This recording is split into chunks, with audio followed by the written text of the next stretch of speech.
കേന്ദ്ര അവഗണനയ്ക്കെതിരെ സംസ്ഥാന സർക്കാർ നടത്തുന്ന സമരത്തോട് സഹകരിക്കില്ലെന്ന് യു ഡി എഫ് ഏകോപന സമിതി യോഗത്തിലാണ് തീരുമാനം. വാർത്തയുടെ വിവരങ്ങളുമായി നൃപൻ ചേരുകയാണ്. നൃപൻ, പ്രതീക്ഷിച്ച തീരുമാനം തന്നെയാണ് യു ഡി എഫിന്റെ ഭാഗത്തു നിന്നും ഉണ്ടായിരിക്കുന്നത്. ദില്ലിയിൽ നടത്തുന്ന സമരത്തിൽ സഹകരിക്കില്ല എന്ന് ശശി തരൂർ ഇന്നലെ തന്നെ ഒരു സൂചന നൽകിയിരുന്നു.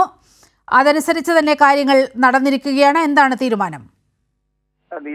നീലിമ സൂചിപ്പിച്ചതുപോലെ തന്നെയാണ് ദില്ലിയിൽ നടക്കുന്ന സംയുക്ത പ്രക്ഷോഭത്തിൽ കേരളത്തെ സാമ്പത്തികമായി അവഗണിക്കുന്ന കേന്ദ്ര സർക്കാരിന്റെ നയങ്ങൾക്കെതിരെയുള്ള സംസ്ഥാനത്തിന്റെ ഒറ്റക്കെട്ടായുള്ള പ്രക്ഷോഭമാണ് സർക്കാർ ആലോചിച്ചിരുന്നത്. ഇതനുസരിച്ചായിരുന്നു വി.ഡി. സതീശനുമായി ഒപ്പം തന്നെ പ്രതിപക്ഷ ഉപനേതാവ് പി.കെ. കുഞ്ഞാലിക്കുട്ടിയുമായി മുഖ്യമന്ത്രി ചർച്ച നടത്തിയത്. ഇതിനുശേഷമാണ് സംയുക്ത സമരമെന്ന ആശയത്തിലേക്ക് പോകുന്നത്. പക്ഷേ യു.ഡി.എഫ് ആ സമരത്തിൽ പങ്കെടുക്കേണ്ട എന്ന തീരുമാനം ഇപ്പോൾ അല്പം മുമ്പ് യു.ഡി.എഫ് ഓൺലൈനായി ചേർന്ന രാത്രിയാണ് യോഗം ചേർന്നത്.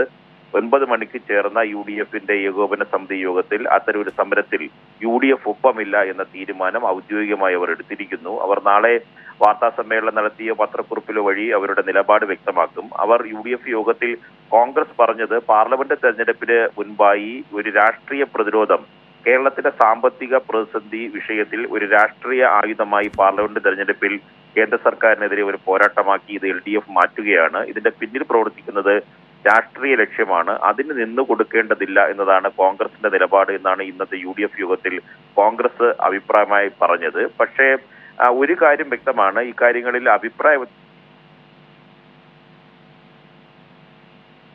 സർക്കാർ നടത്തുന്ന പ്രക്ഷോഭത്തെ പൂർണ്ണമായി തള്ളിക്കളയുന്നതിനോട് ലീഗിന് യോജിപ്പില്ലായിരുന്നു. ലീഗ് അടക്കമുള്ള ഘടകകക്ഷികൾ ഇത്തരം വാദം കൂടി ഇന്നത്തെ യു.ഡി.എഫ് യോഗത്തിൽ ഉന്നയിച്ചിട്ടുണ്ട്. പക്ഷേ ആത്യന്തികമായി നേരത്തെ നീലിമ പറഞ്ഞതുപോലെ, ശശി തരൂർ നേരത്തെ കഴിഞ്ഞ ദിവസം തന്നെ സൂചന നൽകിയതുപോലെ, ഒരു സംയുക്തമായ കേരളത്തിന്റെ ഒരു ജനവികാരം ദില്ലിയിൽ എത്തിക്കുന്ന കാര്യത്തിൽ യു.ഡി.എഫ് അതിനൊപ്പം ഇല്ല എന്ന നിലപാട് സ്വീകരിച്ചിരിക്കുന്നു. അവർ പറയുന്ന ഒരു വാദവും കൂടി മുന്നോട്ട് വെക്കുന്നുണ്ട്. ഒരു ക്ലാരിറ്റിക്ക് വേണ്ടിയാണ് മുസ്ലിം ലീഗ് ഏതെങ്കിലും വിധത്തിൽ ഇതിന് എതിരായ ഒരു അഭിപ്രായം ഈ ഏകോപന സമിതിയിൽ മുന്നോട്ട് വെച്ചിട്ടുണ്ടോ? അത്തരം വിവരങ്ങൾ നമ്മുടെ മുന്നിലുണ്ടോ? ഇപ്പോൾ ഔദ്യോഗികമായി ലീഗിന്റെയോ കോൺഗ്രസിന്റെയോ നിലപാട് ഇപ്പോൾ പുറത്തു വന്നിട്ടില്ല. നമുക്ക് ലഭിക്കുന്ന സൂചന കേന്ദ്ര അവഗണനയ്ക്കെതിരെ നടത്തുന്ന സർക്കാരിന്റെ സംയുക്ത പ്രക്ഷോഭത്തെ പൂർണ്ണമായി തള്ളിക്കളയുന്നു എന്നൊരു മെസ്സേജ് ഉണ്ടാകുന്നത് രാഷ്ട്രീയമായി ദോഷം ചെയ്യും എന്ന് ലീഗ് ആ യോഗത്തിൽ പറഞ്ഞു. പക്ഷെ പൊതുസമരത്തിലേക്ക് പോകുന്നതിനോട് കോൺഗ്രസിന്റെ നിലപാടിനൊപ്പം നിൽക്കുകയാണ് ലീഗും ചെയ്തത്. പക്ഷേ ലീഗ് എതിർ നിലപാട് ഇന്നത്തെ യോഗത്തിൽ അറിയിച്ചു എന്ന സൂചന കൂടി പുറത്തു വരുന്നുണ്ട്. കൂടുതൽ വിശദാംശങ്ങൾ അടുത്ത ദിവസങ്ങളിൽ അവരുടെ പ്രതികരണത്തിൽ നിന്ന് നമുക്ക് ലഭിക്കുമെന്നാണ് സൂചന.